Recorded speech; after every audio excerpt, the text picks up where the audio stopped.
There's something about the White House press secretary constantly wearing a gaudy crucifix that has just broken my brain.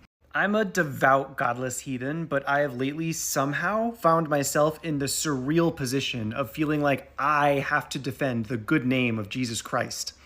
Let's take a step back for a second and think about what the cross actually means. That's where the dude was murdered by the police for being a non-citizen who criticized the government. At the time, it was illegal to crucify a Roman citizen, but foreigners did not have the same constitutional rights. When you wear the cross while saying the vile things you're saying, you don't look like you love Jesus. You look like you love nailing people to crosses.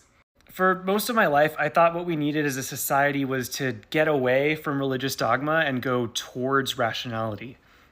While I'd still like to see that someday, I think the bigger problem right now is that the self-proclaimed Christians have completely forgotten what their religion is about.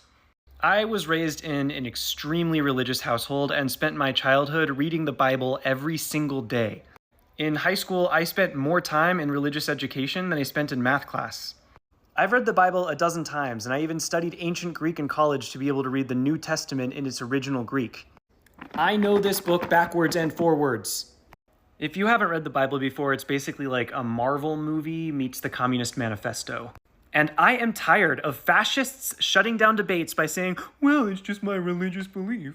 Fine, you want to make this a theological conversation? Then let me take you to church.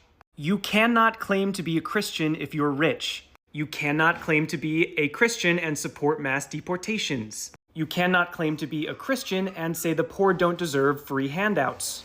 You cannot claim to be a Christian unless you believe that healthcare is a human right. I've considered myself irreligious for my entire adult life, but if these fascist hypocrites get to pretend that they are somehow acting in the name of Christ, then Lord knows it is time to take Christianity back. So, against my better judgment, here I go. I'm going to make a series of videos that's going to go through the Bible piece by piece to explain that you cannot claim to be a Christian unless you support socialism. If they want to cosplay as Christians and claim that they want a Christian nation, then fine. Because if they actually knew how to read, they would understand that Jesus advocated for a world with open borders, no hunger, no homelessness, free universal healthcare, and no rich people.